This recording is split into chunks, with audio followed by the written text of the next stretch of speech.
Okay, guys, so even though this is recorded, your voices won't be recorded. It's just Mufti's response to the question. So when you repeat the question back for the video, but anything goes here in terms of questions. No one will know what question you asked. They'll just know that this question was asked. All right. So you can ask your questions out loud, but if you want to ask privately, there's this number over here. Yes, there. All right, and then inshallah, I'll get the test message, and then Mufti will read it and then answer the question, inshallah. So whatever questions you have, this is a closed door session, so there aren't any boundaries per se. Bismillah. So without further ado, I'm gonna hand it off to Mufti. بسم الله الرحمن الرحيم الحمد لله رب العالمين والصلاة والسلام على الأتمان الأكملان على خير خلق الله المبعوث رحمة للعالمين نبينا وإمامنا محمد وعلى آله وصحبه ومن اقتفى أثرهم إلى يوم الدين وبعد السلام عليكم ورحمة الله تعالى وبركاته. Before we get started with the questions and the answers, perhaps we'll briefly mention a rock and a hard place. A rock and a hard place. And the rock and the hard place is being between two difficult situations, something in which both are, or the sweetest of the two is bitter. أحلاهما مر. The sweetest of the two is bitter. We say in English, a rock and a hard place. A rock is hard, and obviously a hard place is similar to a rock. In Islam, we are encouraged to seek knowledge. In Islam, we are encouraged to do away with shyness and bashfulness when it comes to seeking knowledge. But shyness is surely from Iman, as the Prophet ﷺ tells us. إِنَّ الْإِيمَانَ وَالْإِيمَانِ بِدْعٌ وَسِتُّونَ شُعْبَةً. 60-something parts, the hadith says. 60 parts or more. فَعَلَاهَا قَوْلُ لَا إِلَهَ إِلَّا اللَّهِ. The highest of them is to say the shahada, the kalim of tawheed. وَأَدْنَاهَا إِمَاتَةُ الْأَذَى عَنِ الطَّرِيقِ. And the lowest of those levels is to remove something harmful from the people's the walkway, the road. وَالْحَيَاءُ شُعْبَةٌ مِنَ الْإِيمَانِ. And the hadith says, and shyness is from Iman. What does this hadith mean? Why does the Prophet ﷺ mention the maximum and the minimum? He mentions the highest level and then the lowest level. That's it. Khalas. The hadith is supposed to stop, period. Then he says, وَالْحَيَاءُ شُعْبَةٌ مِنَ الْإِيمَانِ. And shyness is from Iman. After he explained that there's 60-something parts, the highest level and the lowest level. Why is there the addition of the hadith that says, وَالْحَيَاءُ شُعْبَةٌ مِنَ الْإِيمَانِ? And shyness is from Iman. Anyone know the answer to this question? This is critical in understanding this hadith that you've been reading for years, you've memorized for years, you've heard the lecture and khutbah. What does this mean? And shyness is from faith. Why did the Prophet ﷺ say that after he explained the beginning and the end of Iman? What does this mean? I'm starting off with a question, guys. The mentioning of the highest levels of Iman and then the lowest in terms of the branches, and mentioning shyness is to show that it's not something that, it's not the lowest part of Iman. It might not be, the highest level where, everything has to do with shyness, but it's not something that shouldn't be, left off. Discarded. As well. Jazakallah khairan. Very good attempt, but off the mark. Off the mark. Anyone else? What does this hadith mean? وَالْحَيَاءُ شُعْبَةٌ مِنَ الْإِيمَانِ. Shyness is from faith. تفضل أخي. He said that because Iman and Haya, they go together. If there's no Iman, there's no Haya. Iman and Haya go hand in hand. Good effort, close, but not 100% accurate, not on the mark. تفضل أخي. That Haya can in some cultures or some societies be seen as a bad thing. A bad thing. Good, in general, good, but off the mark. We're 0 for 3 so far, guys. Shooting from the field. 0 for 3. Or in football season, we don't have a completion yet. 0 for 3. Shyness from Allah. Iman is in Allah. That's not what that hadith means. You ever thought about what this hadith means all of these years? Tafadal. That's what we want to try. Iman is Haya is what guards highest level of Iman and the lowest level? Haya, shyness is what guards the highest and lowest level. Good effort, but we didn't complete a pass yet. Over 4. We didn't make a shot yet. Anybody else? Fight. The scholars of Islam, they say that this hadith means ma min shu'batin min shu'ab al-iman. There isn't any level, highest or the lowest, in the middle of iman, except that it is directly attached and connected to shyness. Except that it is directly hand in hand with shyness. The highest level and the lowest level, each of them are paired with shyness. Why don't you make shirk and worship other than Allah? You say, La ilaha illallah, Muhammad Rasulullah. Because a person is too shy to stand in front of Allah. Allah gave you life. Allah fed you. Allah gave you clothes. Allah gave you an intellect. All of those blessings that Allah gave you, and you worship other than Him. You're supposed to have some shyness. Like your parents. How can you disrespect your father like that in public? And the shoes on your feet he bought. Have some what? Have some shyness. Have some dignity. How dare you talk to me like that? The Prophet ﷺ, he says, أَن تَجْعَلِ لِلَّهِ نِدًّا وَهُوَ خَلَقَكَ. For you to make a partner with Allah, and Allah created you. Have some what? Some shyness. And the lowest level of Iman as well. You're driving and you see a busted tire in the middle of the street, or a glass bottle, and you just drive by, you act like you didn't see it. That's clearly proving that you have a lack of what? Shyness. You're not shamed. How are you just going to drive by, he saw it right, and he just stepped right over or drove past it? It's shameful. Shameless. Everyone understand this? What if an animal walks by, or another car, or someone with bad eyes?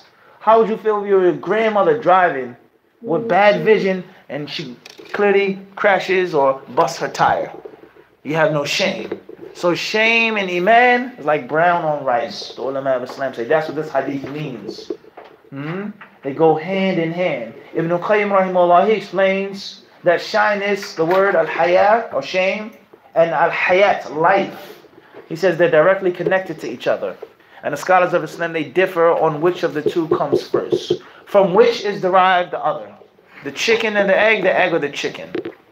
What came first? Everyone understand this theory?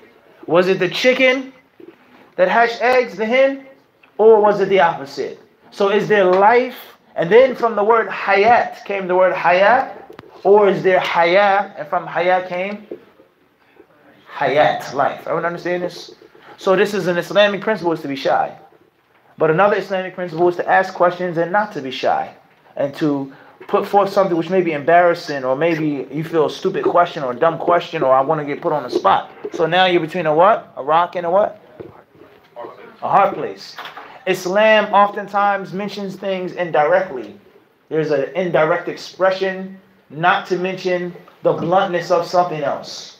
Allah Azza wa Jalla, He tells us, فَلْيَنْظُرُ الْإِنسَانُ مِمَّا خُلِقَ خُلِقَ مِنْ مَاءٍ دَافِقٍ يَخْرُجُ مِنْ بَيْنِ الصُّلْبِ وَالتَّرَائِبِ. Allah says, let man who's arrogant, who's haughty, who's prideful, who thinks that he knows everything and he's the strongest and the biggest thing, let him look at what he was created. خُلِقَ مِنْ مَاءٍ دَافِقٍ.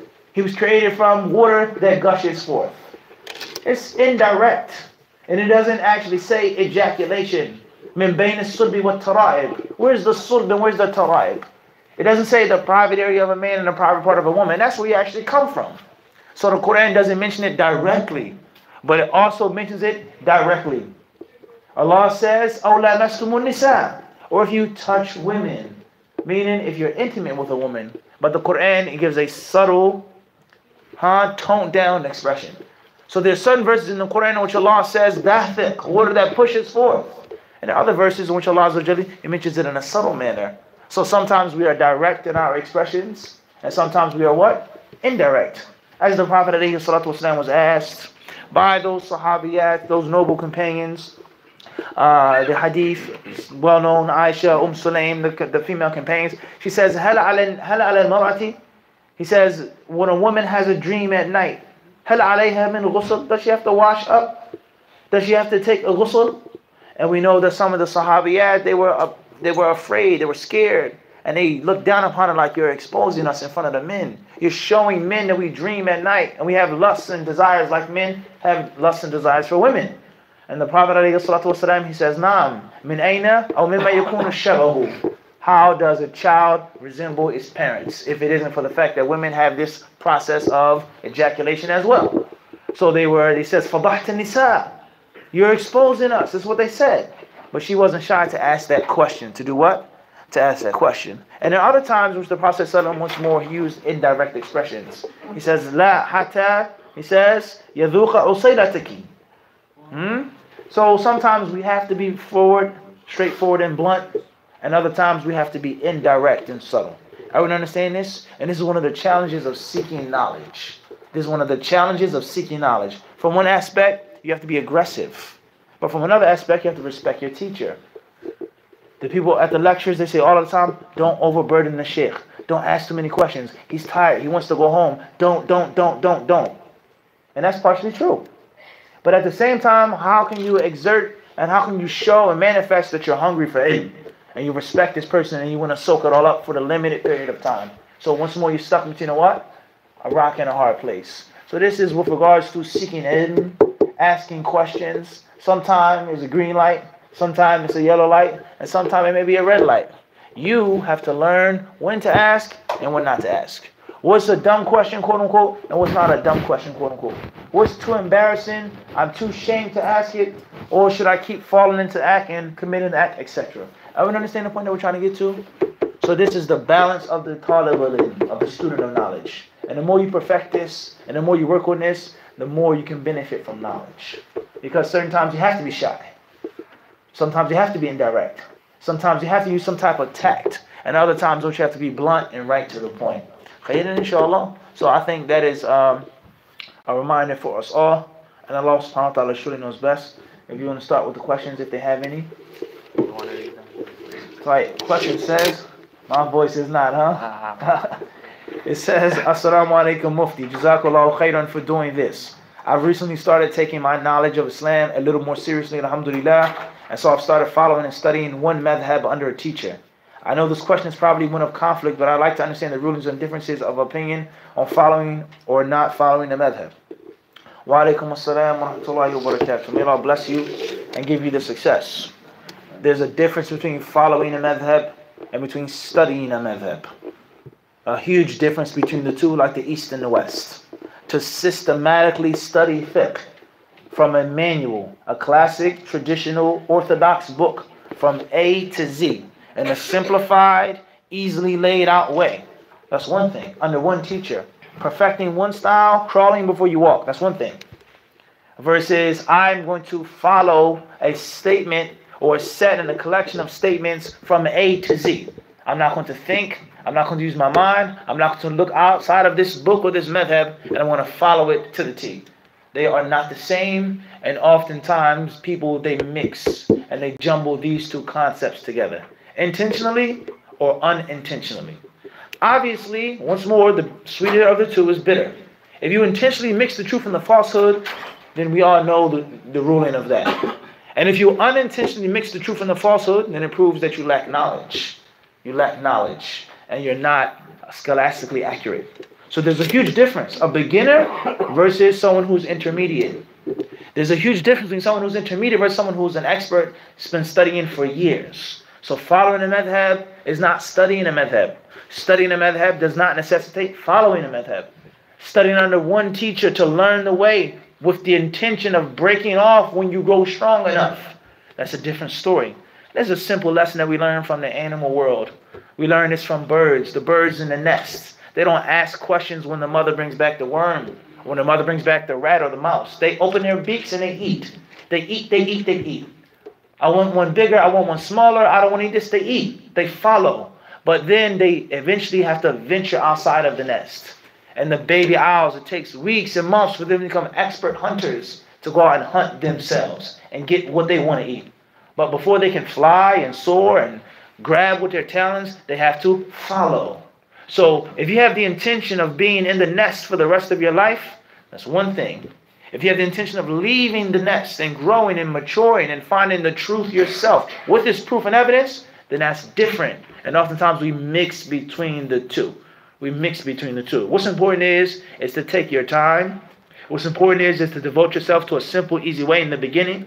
And what's important is to realize seeking knowledge is of different levels and stages, just like growth.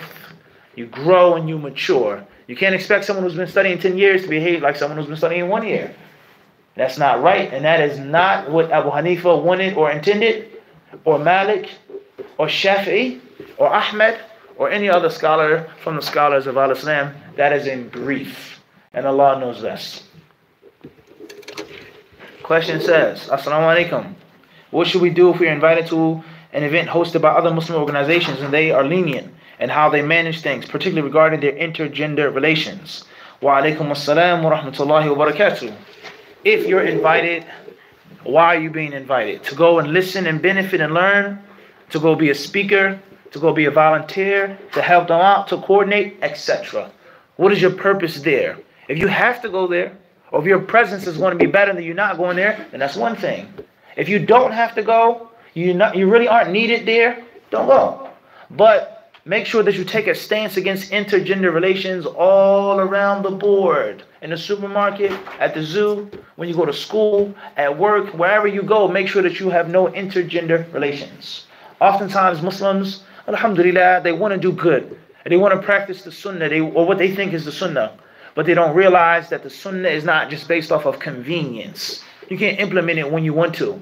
Some sisters, they never ever wear niqab. At work, at school, they drive no niqab. As soon as they come to the masjid, no one can see my face is sacred. What's the difference? It's a ruling or it isn't a ruling. So we have to be mindful of convenience and taking and picking what we want from the deen and from the sunnah. Everyone understand this? So we have to be mindful of this. Al-Muhim, if you feel that this type of intergender mixing is haram, or it's at least doubtful and makruh is disliked, give them nasiha. Advise them. But make sure that you know what you're talking about, and make sure that you yourself are practicing what you're preaching, and not conveniently cherry picking the deen and the sunnah. Here, free mixing is haram. Here, it's okay. What's the difference? The Quran and the sunnah say something, they give rulings. If there's a specific exclusion, that's one thing. And if not, then you'll be contradictory, and the people will not want to hear what you have to say. And Allah knows best. One question came in is that in regards to gender interaction, somebody asked that, can a Muslim see a potential spouse without her hijab before deciding to get engaged? Question says, can someone see a woman without hijab before engagement? It depends on what you mean before engagement. If you have intentions of finding out about a sister, and from the things which will tip the scale in your favor, on your balance or her balance, is to see how pretty she is, or to see what she looks like. I know that she has an okay religion. I know that she's this and this and that, but I want to know, what she looks like. I plan to marry this woman and have the intention of her being my wife until Allah knows best. I would like to know what she looks like. Then that's permissible. As it's stated in the authentic hadith of the Prophet ﷺ, he says, look at her. Go back at her and look at her. And ulama of Islam, they give details on what a man can and cannot see.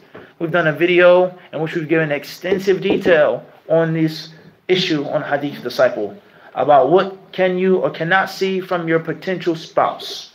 As far as you've met the wali, you've met the family, you're talking, and even though it's before the actual agreement to get married, then that's a different story as well. The general rule is it is permissible, but with guidelines. With guidelines. You can't just look at anything at any time, however you want to. But there is a time, a place, and parts of her that you are allowed to see. Even if you aren't yet engaged and made the final agreement, it is permissible. Some ulama say the face and the hands, some say face, hands, hair, and some say other things than that. And Allah knows best. Sheikh, can I ask a follow-up? Fadl. What if you never met the wali, but he's giving permission, like to the phone or something? If he gives permission, tayyib, but the phone is dangerous.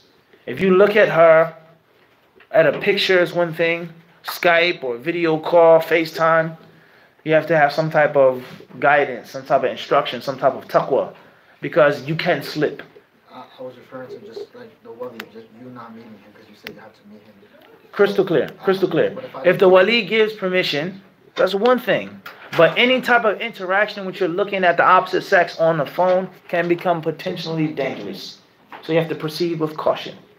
You don't have to not move, but you have to move slowly with precaution and be aware of one thing. Oh yeah, mashallah, tabarakallah, and the next thing you know, you may fall into something that you really don't want to fall into. That's all I'm trying to say.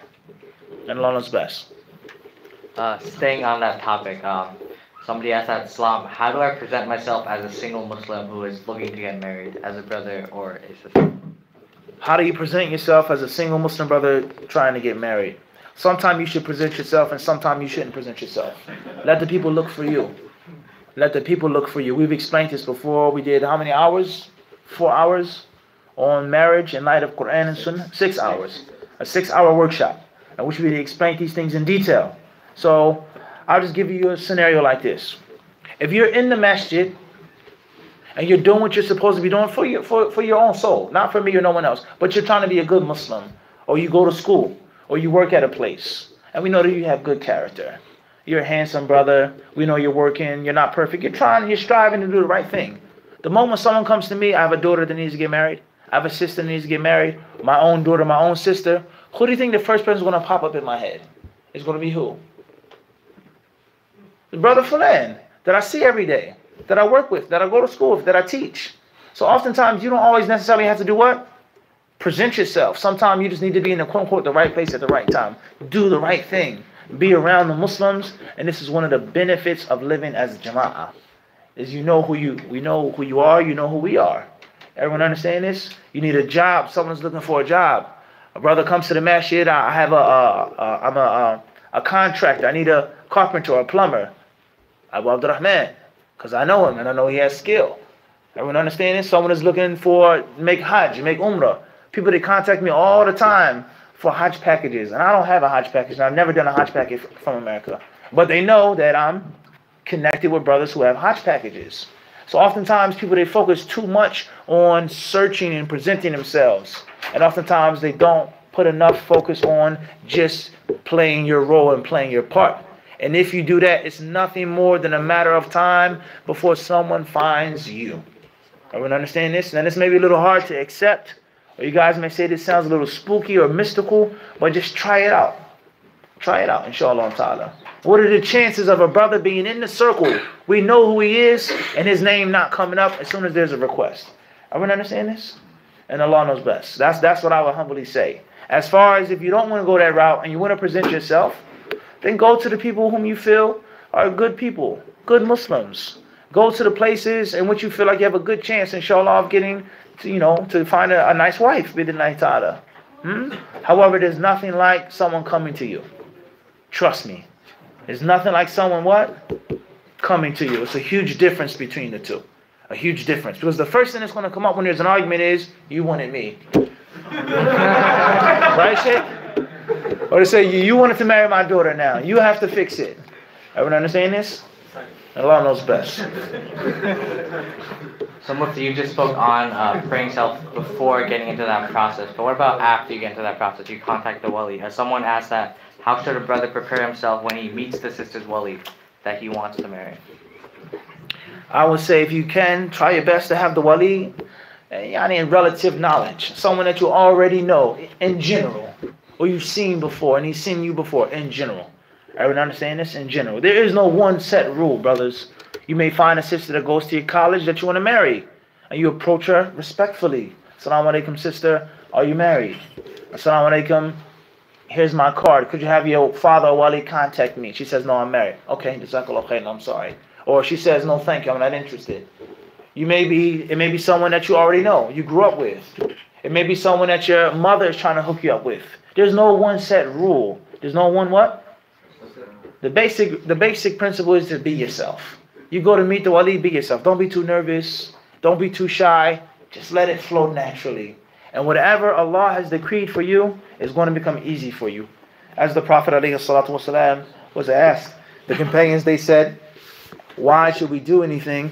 And everything has been pre-decreed. Everything is preordained. فِيمَا نَعْمَلْ. What are we working for? The Prophet ﷺ says, "I'malu." He says, no, work. Strive.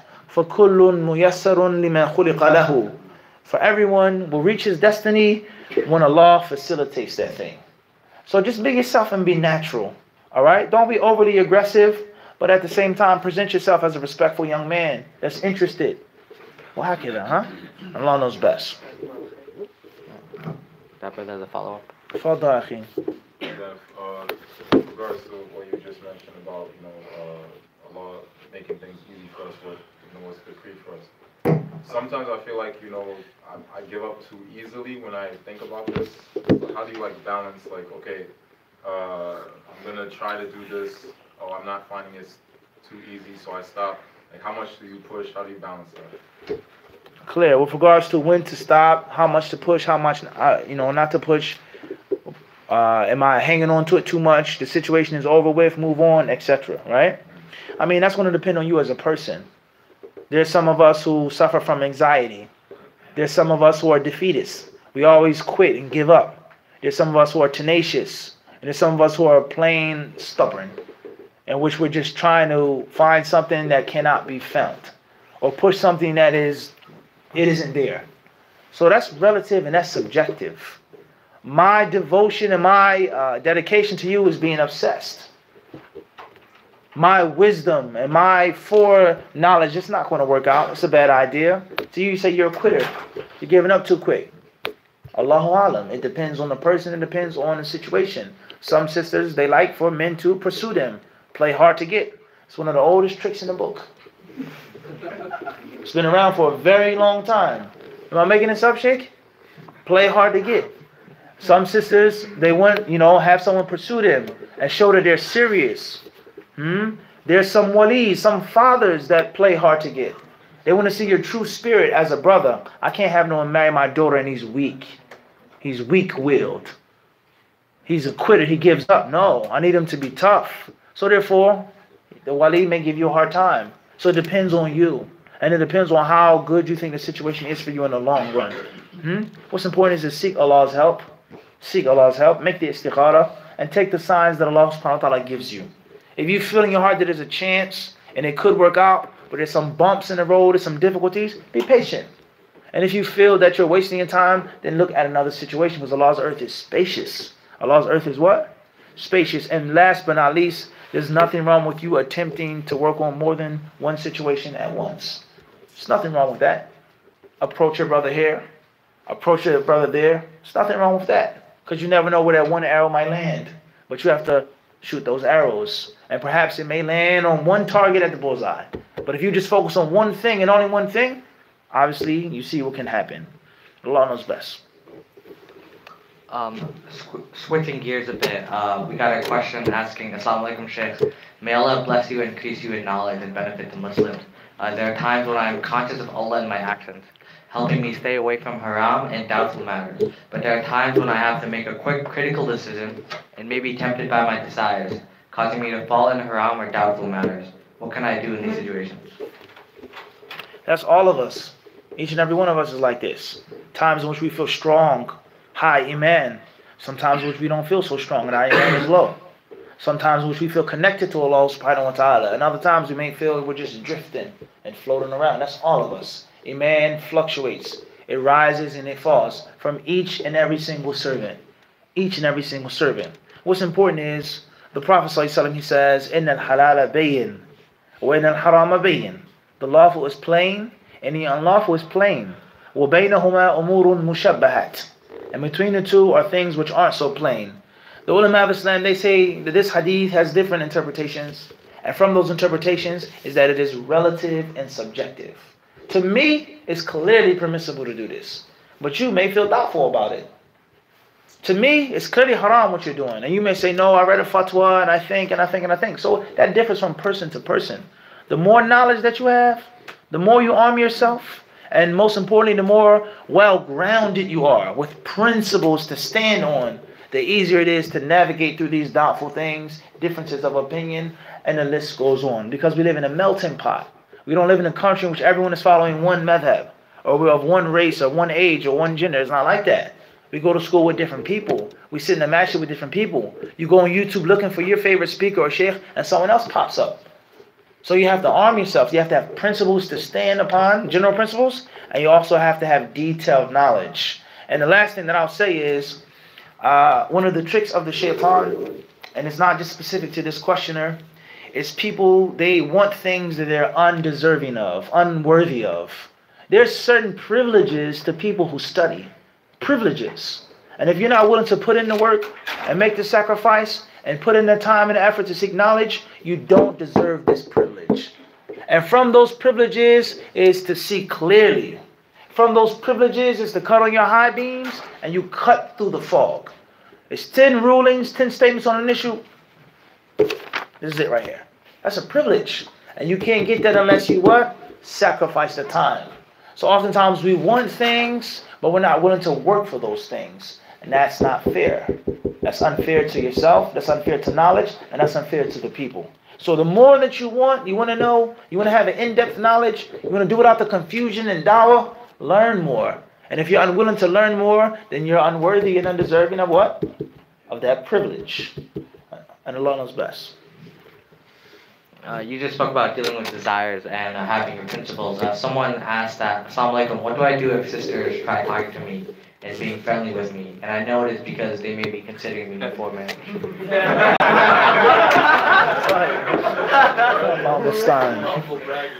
What's important is, before we get to this question, what we mean by desires, if you mean like taking the fatwa or doing something which is in accordance to what you want, it doesn't necessarily mean it's haram.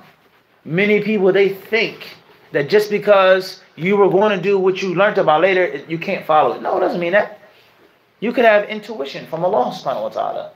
Or you could have studied something in general and you are leaning towards it and then you read it and say, alhamdulillah. It doesn't mean that it's haram to take the ruling that goes with your desires. What it means is for you to go against the clear proof, the clear evidence, to go against the clear sound common sense, or to make ijtihad in a time and a place in which you're unqualified to make ijtihad for your desires. You know that this person is not the most knowledgeable person to ask. He isn't the most pious and he isn't the most righteous person, but I know he's going to give me what I want. That's haram. That's following your desires. And I have another brother, I honestly feel in my heart he's righteous. Allah knows his secrets, but I feel that he's a righteous brother. And I trust his knowledge, and I feel he has strong knowledge. And he told me exactly what I was originally going to do. And I take what he tells me, that's following your desires, but that is permissible. And many people, they think that it's absolutely haram to follow your desires. That's not true. That's inaccurate. Everyone understand this? As far as what should I do when sisters are trying to talk to me, and I know that they're potentially looking for a husband and they may be interested in me, etc. If you're single and you want to get married, mashallah. A man can marry up to 4 wives in Al-Islam. Okay? That's the teaching of the Quran and the Sunnah. At the end of the day, if you're looking to get married, you don't have to be a flirt and talk with sisters and laugh and smile unnecessarily, etc. If they're trying to present themselves to you, mashallah, Allah bless you being a handsome brother.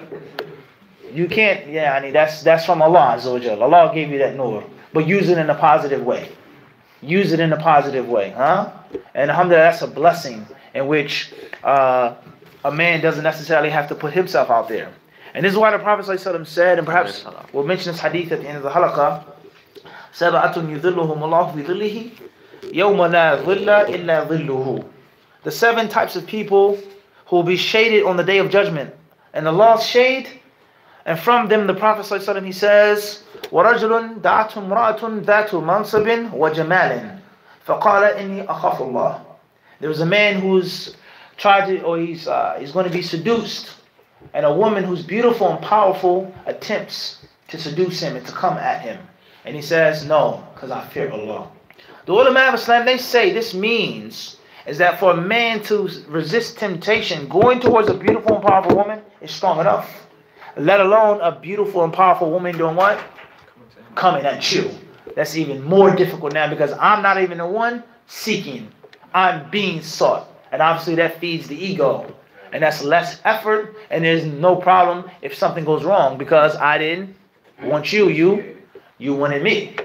So if a sister's coming at you and she's a befitting sister, she's righteous, she's attractive, inshallah, you think she can be a good potential spouse for you? Bismillah. See what happens as long as it's in the halal manner. As long as you look at that sister as your own sister or someone's daughter. And give her the necessary respect, inshallah ta'ala. And Allah knows best. Mufti, you just spoke about speaking with the opposite gender. This brother just asked about speaking in general and the manners of speaking. He said that Ibn al-Qayyim says that talking too much sickens the body. And I realize that a lot of my problems come from my habit of speaking too much. How can I take steps towards holding my tongue and my opinion? with regards to talking to the opposite gender or talking in general. And Ibn al-Qayyim says talking too much puts harm to the body, etc., harm to the soul. Mufsidatul qalb, he said, things which ruin someone's heart. Women have fudulul kalam, talking too much. How can I put a stop to talking too much, etc.? It depends on what you're saying when you talk. Are you speaking beneficial things, saying beneficial things, helping people out, guiding people, instructing people, teaching people? Then it's a blessing to be talkative. As far as if you're saying information which is inaccurate, you're misleading people, or you're just talking nonsense and just running your mouth without no tangible benefit, then that's a different story. That's a different story. Al-Muhim, if it's the second scenario, what you just mentioned in the question, you know that the tongue will cause you to slip and to fall. The more you talk, the more likely you are to make a mistake and it sounds foolish. So just remind yourself of that.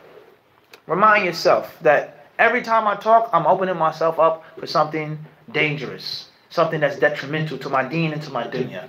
So when you want to think or when you want to talk, think about it and ask yourself the question, is what I'm about to say beneficial or not? And if it is beneficial, what's the level of its benefit? Can someone else say it? Is it appropriate time for me to say it? And or is it something else that I can say which is more beneficial? Ibn al-Qayyim, when you quote it, he explains this in detail about thinking before you speak. Inshallah ta'ala, if you get a chance, I would advise you to go back to a book that I translated some years back called Explanation of the Hadith. Say, I believe in Allah, and then be steadfast and upright. Ibn Rajab, rahimahullah ta'ala, he explains the hadith. And in the back of the book, I made a small appendix from Ibn al-Qayyim, rahimahullah, in which he speaks about the tongue, and he speaks about speech and talking and its benefits and its harms in detail from Al-Jawab al-Kafi.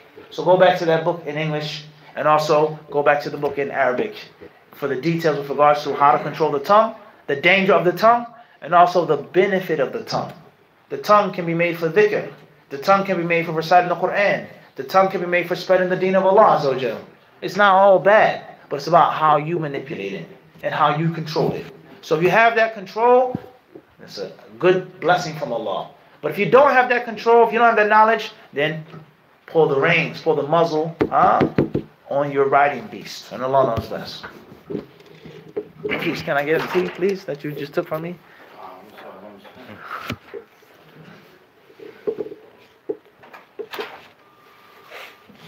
Shaykh, we got a question. You just spoke about us speaking towards people. This question is about people speaking towards us. The brother asked, Salam, how do we keep ourselves humble and not become arrogant when people begin to praise us excessively? And how should we react to people when they begin to praise us excessively? Right. With regards to people speaking to us and being praised and being flattered, etc., how to remain humble, etc. Well, first and foremost is that you don't have an option.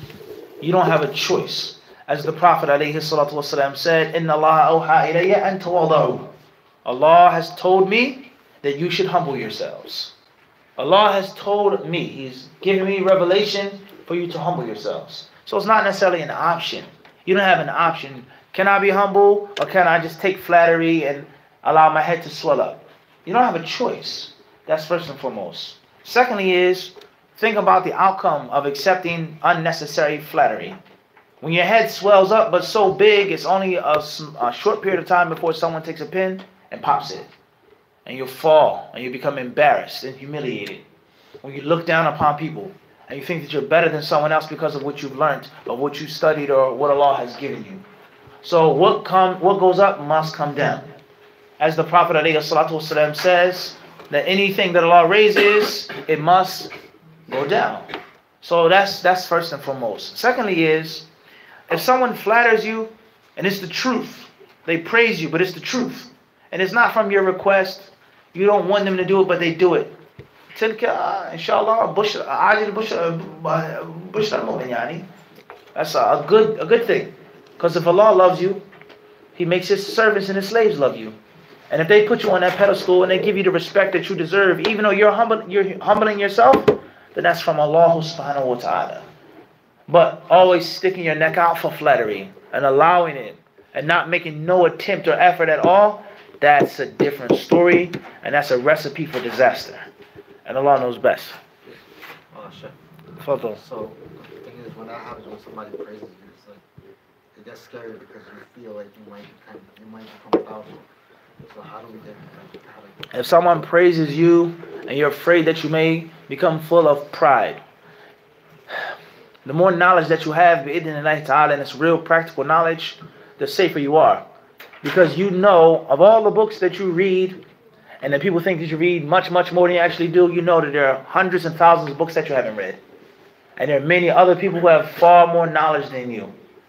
So the more you read and the more you study, and the more you read about the scholars of hadith and what they went through and what they accomplished, you realize that you only have a little bit of knowledge. So no person with true knowledge, bi'idhnillahi ta'ala, is ever going to become a victim of that type of flattery.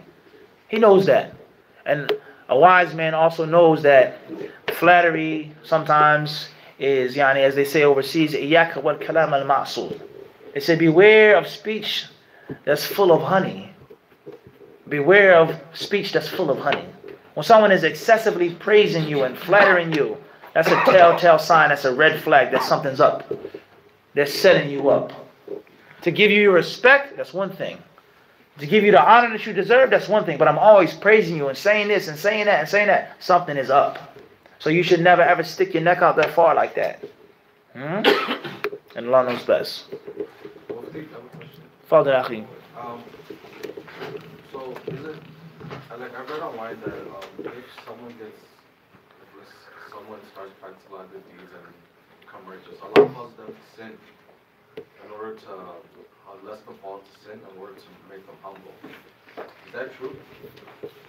Question says, I read online that if you will start doing a lot of good deeds, Allah causes you to sin to humble you. Is that true? No and yes. No and yes. No, that's not true. For Allah to bless the slave and guide the slave to be righteous and pious, and then cause him to make sins, that's not necessarily true. Isolated like that, in that statement, that's not necessarily true. As far as the general concept of the wisdom of Allah as of decreeing certain things and legislating certain things such as tawbah and istighfar, and for us to realize that we always need Allah, and for things not to always go the way we want them to go, that's true. Yes, there's wisdom in that. As is mentioned in the hadith of the Prophet ﷺ, if you did make sins, Allah will bring up people who make sins and ask Him for forgiveness, and He will forgive them. That's clearly established. Allah talks about how He forgives sins in the Quran. And Allah yuhibbu tawabin. Allah loves those who make tawbah. There's no question about that. That's the yes part of the answer. But that does not allow you to just make sin and use it as an excuse and saying Allah has humbled me. Before the act, wrong. After the act, maybe we were too, full of ourselves. We thought that we could do without Allah's barakah. Perhaps. So it's not necessarily yes, nor is it necessarily what? No. And Allah knows best. Question says, Assalamu alaikum, Sheikh. If Allah subhanahu wa ta'ala is granting you success in one particular regard, when is it beneficial to share the news with other people, and when is it not? And how does this relate to nazar? First and foremost, it depends on who's around you, who's in your company. You shouldn't have people in your company that are, we say Einsteins, always giving the people the nazar, the eye. You shouldn't have those people in your company, okay? Because that's a problem. And the scholars of Islam, they have mentioned that if someone is known to constantly give the people the eye, the evil eye, then he is to be punished. And some of them say he can be incarcerated and locked up in Islamic Sharia, because the eye is no less harmful than you hitting or doing something physically to a Muslim. You have a baby, you have this, you have that. Oh, wow, great, fantastic, amazing. And next thing you know, this happens, and that takes place, and so on and so forth. That's harm. So if you're known to do that to your brother, and you don't stop, then there's a punishment for that in the Sharia. So therefore, you should try your best to minimize these people being in your circle. Okay? And it shouldn't be anyone in your circle that doesn't have the proper etiquette. Allahumma barak. MashaAllah, I'm happy for you. May Allah bless you in that. La quwwata illa billah. However you wish to mention Allah Azza wa Jalla's name and to free yourself and free him from the power to bring about that blessing of Allah subhanahu wa ta'ala. So that's general. Ya ayyuhalladhina amanu taqullah wa kunu ma'as-sadiqin. Allah says, oh, you believe for Allah and stay in the company of the truthful. So that's first and foremost. However, even though someone is pious and righteous, the eye or the nazar or the ayn, قد تقع, يعني, it could happen by accident.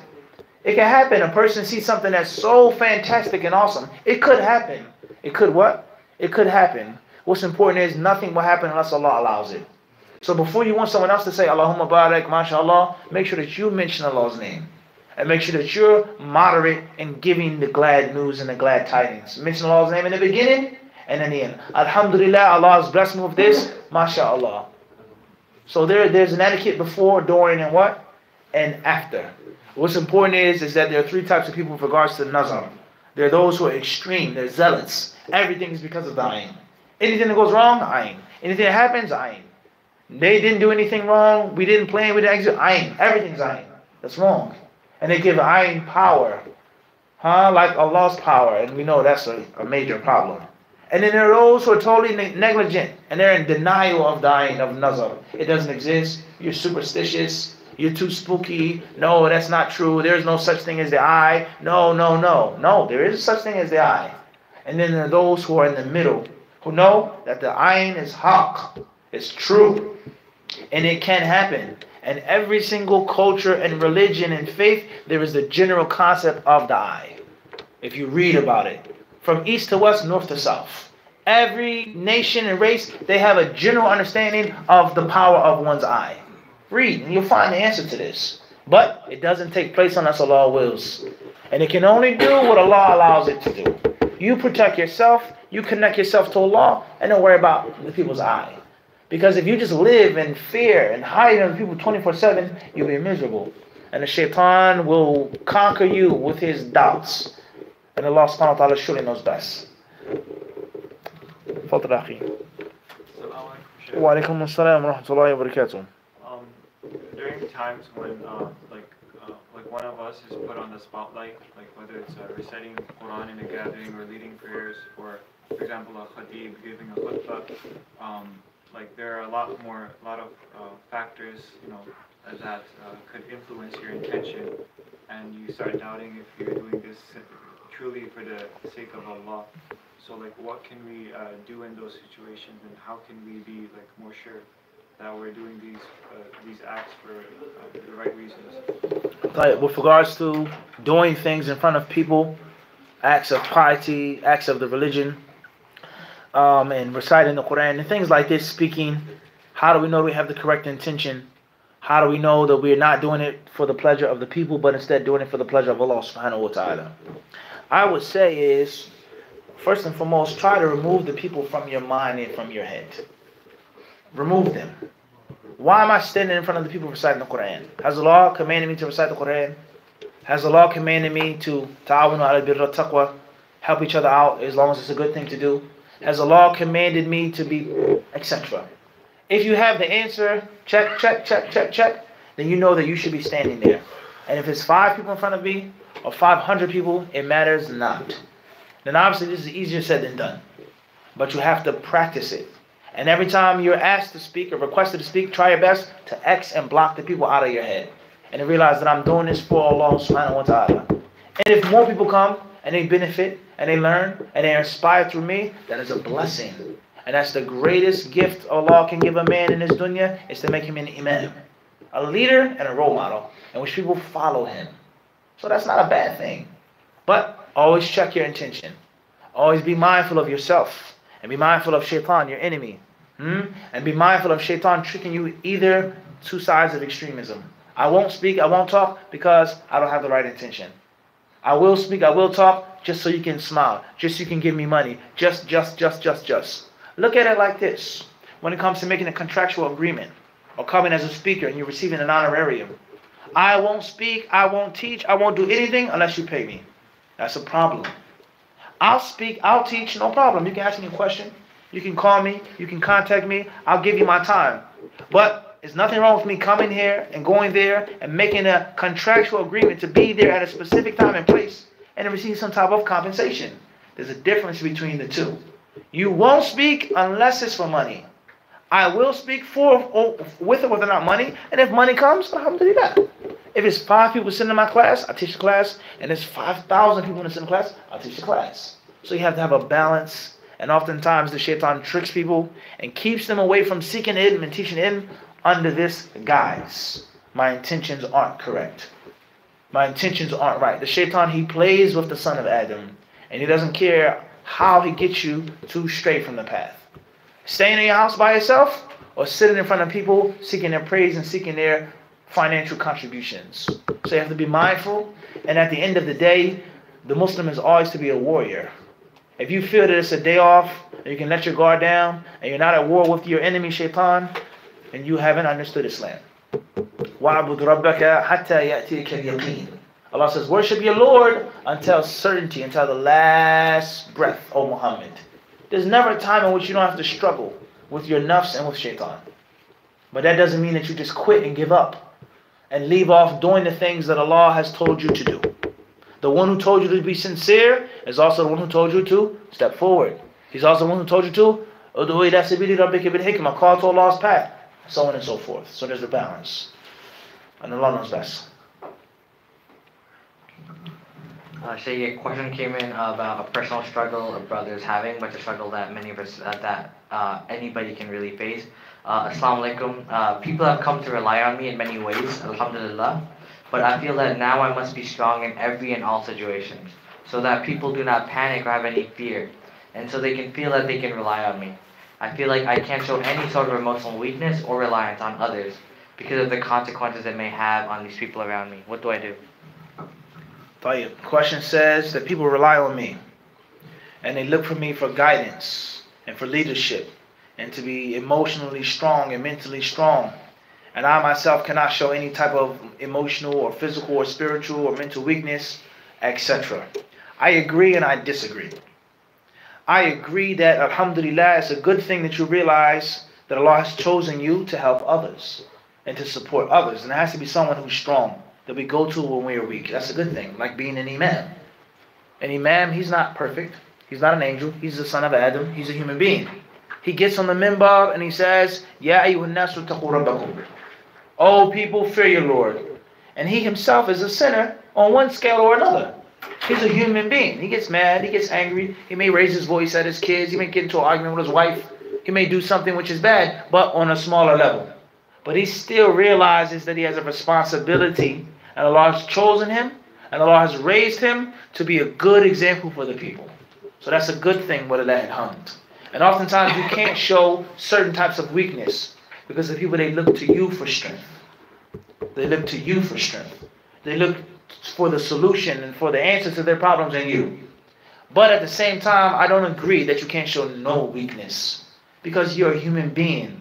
And many times when people think that you're too pious and too righteous and too perfect, they say, we can't relate to you. You don't know what it's like to go through this. You don't know what it's like to have this temptation. You don't know what it's like to be like us. So sometimes, I'm not saying be a sinner for them, but you have to show them, look, I have struggles too. There's things that I go through too. Do you think I came to you, I'm talking to you, and I never had to go through anything in my life? You think that? Of course not. I have family members that aren't Muslim. I have children. I have this. I have that. I have this. I have health problems. I have issues.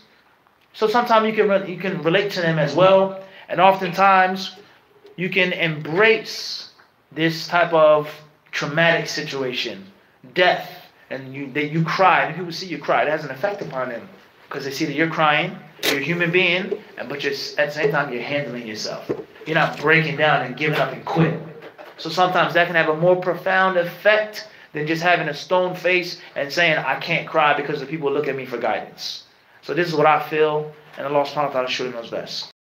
Can you share some of the guidelines of when and how the Sharia can be tweaked? In specific, I'm wondering, Umar ibn al-Khattab, radiallahu anhu, how did he understand that he was able to change the 3-divorce rule into 3 separate divorces, as opposed to, the well-known principle during the time of the Prophet sallallahu? Crystal clear. Question says, could you give some examples when and if the Sharia can be tweaked or adjusted, or when there's some type of flexibility in the rulings, such as the concept of divorcing a woman 3 times in one sitting and it only being counted as 1 divorce, instead of Umar radiallahu anhu saying that it now counts as 3 divorces, etc. We say that first and foremost, there's a difference between the Sharia and its ruling and the difference between the application of the ruling. The rule being one thing, and its application being something else. There's a difference between the two. So let's make an example of this, which is relative to our times. There is a young lady who accepts Islam.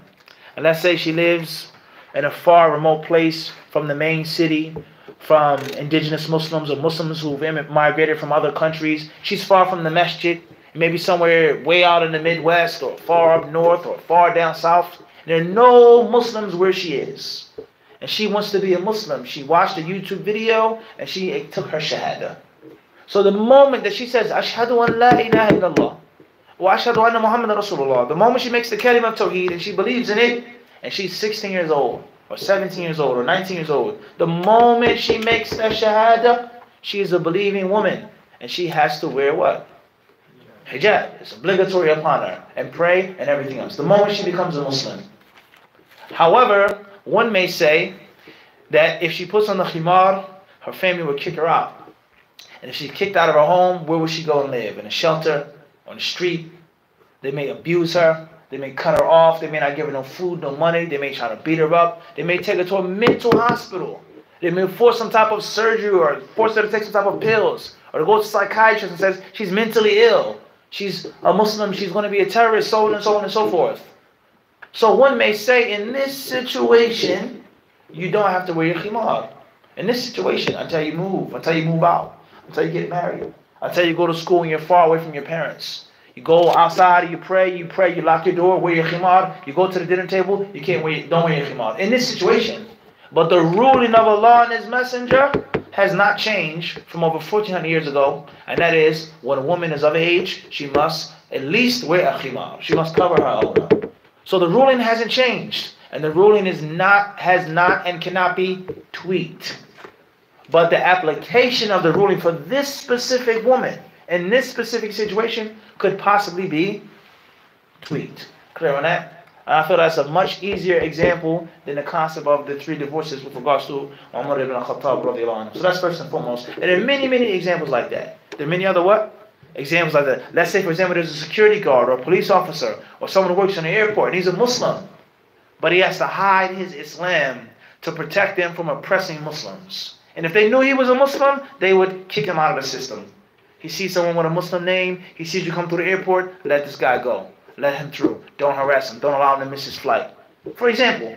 But if they knew he was a Muslim, he wouldn't have the ability and they would just continue to oppress Muslims. Doesn't mean it's permissible to shave your beard.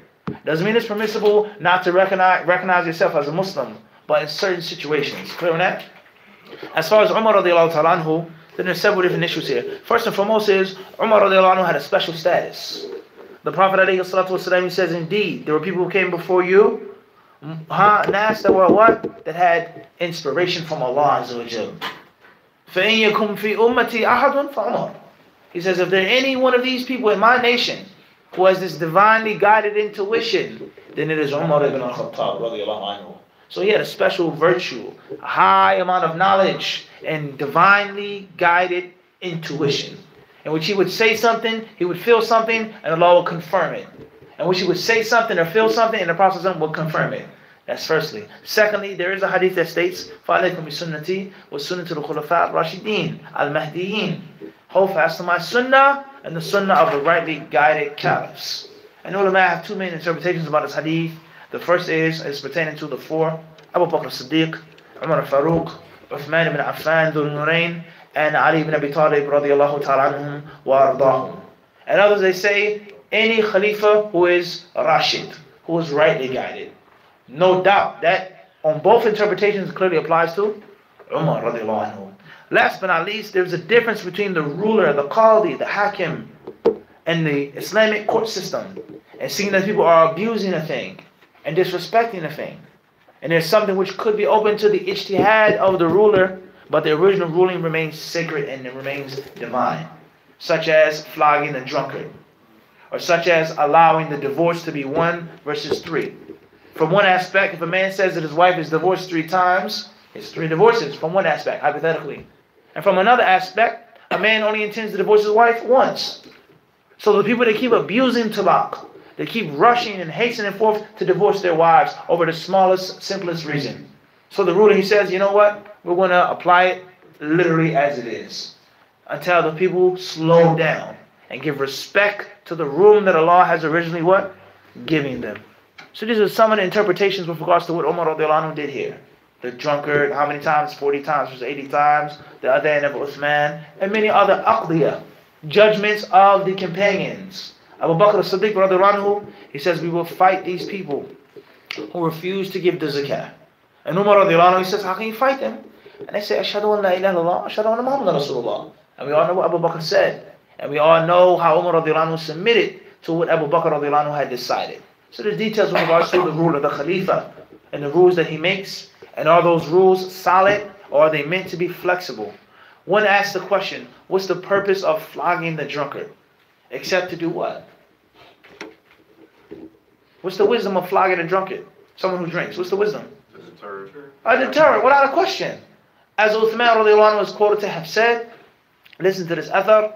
It says that Uthman radiallahu anhu said, إِنَّ اللَّهَ لَا يَزَعُ بِالسُّلْطَانِ مَا لَا يَزَعُ بِالْقُرْآنِ. He says that Allah will deter people from making haram acts with the ruler much more than He will with the Quran. The Quran says don't drink alcohol. But people still want to drink it until what? The ruler's force is on their back. Everyone understand this? So the main wisdom of this ruling is to get people to stop drinking alcohol. Or at least stop drinking alcohol publicly. Stop coming out of their houses and their homes in a drunken state. It's not okay. If you have a problem with alcoholism, hide in your house. Drink it and keep it away from our eyes. So 40 isn't enough. They keep drinking. So we have to take it up to 80. Harsher laws sometimes when there's what? People don't take the lesson in the original law. So when we talk about law and legislature in and outside of Islam, that's a detailed discussion. The Constitution, has it changed? But the application of it, state to state, city to city, town to town, borough to borough, may what? May change for those reasons. Tougher gun laws in this city because there's more violence. More lenient gun laws in this city because there's what? Less violence. And the whole purpose of the law and managing who can and cannot have a gun is to prevent people from becoming victims of those guns. And Allah knows best. So when a ruling is tweaked, right? It is only meant to be tweaked until the people leave the condition that created the tweaking of the ruling, right? Yes and no. Because we never really said that the ruling can be tweaked. We said the application. I mean, so when a ruling is, when the application of a ruling is tweaked, due to the condition that the people are in, once the people are out of that condition. No question. She asked to wear hijab. Okay. It's clearly, no question. Even if it's not that bad of an issue, if they're going to make fun of you and you're going to go through some hardships, you say you have to what? Wear hijab. Once there was a question I was asked about a sister who accepted Islam and her parents are mushriks. And if they see her praying, they'll beat her. They'll physically beat her up. And I answered the question that says, pray in the bathroom. Go in the bathroom and lock the door and pray. So obviously there were many people, and we know that YouTube, alhamdulillah, is one of the greatest sources for scholars in Islam. That's the reality. There are many people, they start commenting on the thing, Astaghfirullah, how could you say pray in the bathroom? A'udhu billah, it's haram to pray in the bathroom. How could you say that? And they miss the simple basic point, is that there's a means of what? Utter necessity. They want to beat her up. And if they beat her up, what's the chances of her leaving Islam? High or low? Without a question. A new shahada is weak. So we have to use wisdom. But it doesn't mean that it's the normal rule for you to pray in the bathroom. Because some people might take it like, once they're... No, it's detailed. No. Even if it's not that bad. If they pray, they'll make fun of you. Or let's say they'll throw something at you. You got to pray. That's not the same as them beating you up and breaking your bones. Them taking you and trying to put you in a crazy house, a mental institution. And fitna, fitna from the deen and get you to go back to kufr. That's a different story. That's a what? Different story. And Allah knows best. One last thing, because I think, I don't know if this is true, but I heard that Ibn Taymiyyah at one point made permissible to sell alcohol to the disbelievers. The question is it true that Ibn Taymiyyah made it permissible for the disbelievers to drink alcohol? Did he sell? No, for Muslims to sell. Muslims to sell to the non-Muslims. I've never heard that he made it permissible for them to sell it. What I have heard is that he didn't necessarily sanction the Muslims stopping them, whether they were the Tartars or the Mongols or they are the same people, because when they get drunk, it says they don't do any harm to anyone. And when they become sober, they kill, they plunder, they rape, and they enslave. So at least let them stay drunk. And Allah knows best. There's one Father. For a situation where you're combining the salah, if you're traveling, what is the time that you can, for example, pray Maghrib, and what is the time that you have to pray Isha right after? Like, does it have to be right after, immediately, or 5, 10 minutes, hour? Like? Clear. Question is, with regards to combining prayers when you travel, what is the time that you're allowed to lapse between the two prayers? Can you pray Maghrib and then Isha 10 minutes later, or does it have to be right after each other, back to back, etc.? The prayer should be done back to back. And there should be no delay, no break between those two prayers, unless it's something يعني يسير. مدة يسيرة للحاجة. There's a need, an immediate need that's going to take 30 seconds or a minute. Something simple and easy, brief. Obviously, there's no hadith on what is and what isn't yasir. So it's going to go back to the custom of the people. What we consider a quick hot minute, 1 second. I said, I'm going to call you back in 1 second. I don't literally mean 1 second. But I took 10 minutes. That's not 1 second. I took 30 seconds a minute. That could be what? 1 second. So the prayers should be done together. There are conditions for combining the salah. And from those conditions, the ulama of Sunnah, they say, is that al-wahida tilwa al-ukhra. That it comes back to back unless there is a small break for a need or a necessity. Wallahu a'lam. So when you shorten the prayers, like you should combine them too? Or? Question is, when you shorten the prayers, should you combine them too? It depends. We have two concepts. The first concept is combining, and the second concept is shortening. You never ever shorten the prayers unless you're traveling. But it is permissible to combine prayers if you're not traveling for certain situations, such as someone who's sick and it's hard to get up 2 hours or 3 hours later, such as a woman who has irregular menstruation. It's not hayd, it's not her monthly cycle. It's istihaba, it's irregular, abnormal bleeding. So it's permissible for her to make one wudu and combine those prayers, Dhuhr, Asr, Maghrib, and Isha.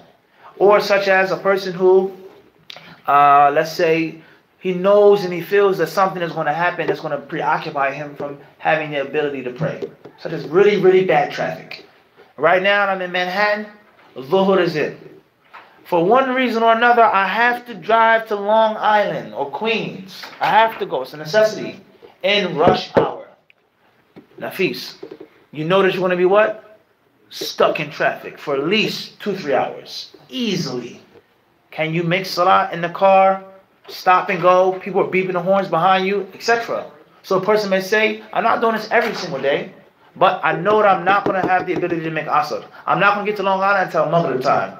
So I make my dhuhr and I make my asr in Manhattan. And the person may not necessarily be traveling.